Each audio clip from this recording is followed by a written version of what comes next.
Todo guerreiro tem as suas cicatrizes, mas e quando essas marcas não estão no corpo, e sim na alma? Recentemente eu joguei um jogo, God of War, que foi lançado em 2018, que é um jogo que faz parte de uma franquia que eu era muito fã quando eu era criança. Tiveram 3 jogos do God of War, e aí recentemente eles lançaram mais 2. O God of War conta a história de Kratos, que é o nosso personagem principal, e é sobre quem eu vou falar aqui no vídeo também. Nos primeiros jogos que eu joguei quando eu era criança, e eu gostava muito, Kratos começa a sua história como um general espartano, implacável e sedento por poder e vitória. Nos jogos da trilogia original, Kratos é movido por vingança contra os deuses do Olimpo que o usaram e traíram. Ele destrói brutalmente seus inimigos, não por justiça, mas por ódio, orgulho e pelo desejo que ele tem de controlar tudo. Ele é arrogante, impulsivo, brutal, grita mais do que fala. Sua jornada é uma espiral de autodestruição disfarçada de heroísmo. Parece loucura, né? Mas é isso que faz a gente amar esse jogo. Mas o jogo que eu joguei recentemente, eu conheci um outro Kratos. Esse jogo ele se passa anos depois da história dos primeiros jogos. E nesse, o Kratos ele se casou, tornou-se pai e tenta levar uma vida simples, escondendo tanto a sua identidade quanto o seu passado. A história do jogo começa com a morte da esposa dele.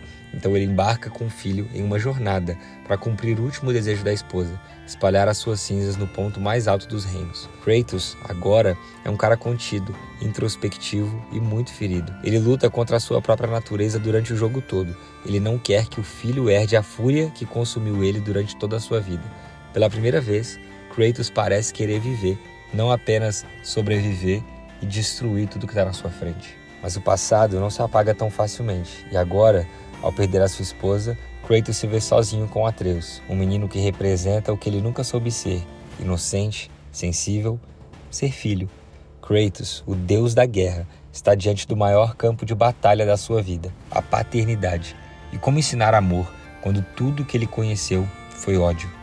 Kratos é duro com seu filho durante o jogo todo, porque ele tem medo de amar e falhar, medo de repetir a história, medo de que o seu filho se torne o que ele se tornou. Atreus, o filho de Kratos, ele não precisava de um herói, ele precisava de um pai.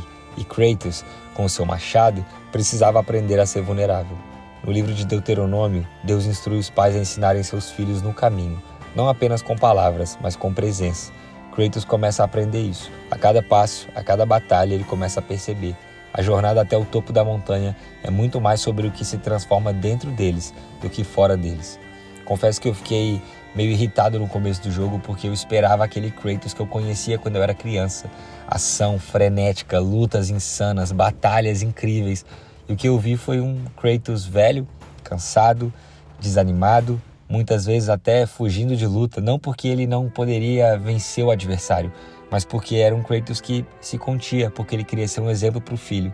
E eu estava irritado no começo do jogo até eu entender que o jogo ia muito além de derrotar inimigos, mas o jogo era sobre a jornada de um pai com seu filho. Kratos carrega um passado que ele não pode apagar. Ele matou, destruiu, perdeu e mesmo tentando recomeçar, esse passado o persegue. Em um momento do jogo, Kratos diz para seu filho: não podemos mudar o que fomos, mas podemos decidir o que seremos.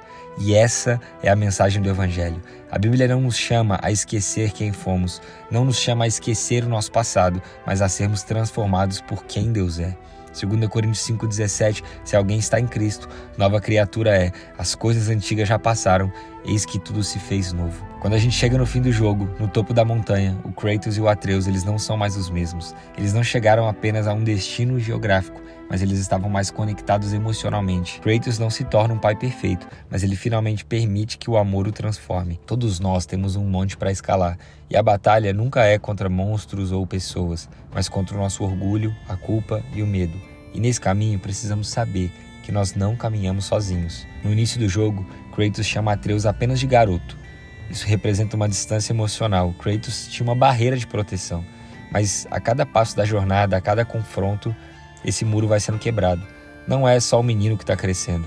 Ali também um pai está crescendo, um pai está nascendo. Talvez de alguma forma você se identifique com Kratos. Talvez você esteja tentando recomeçar, carregando culpas antigas, tentando ser forte, mas cansado.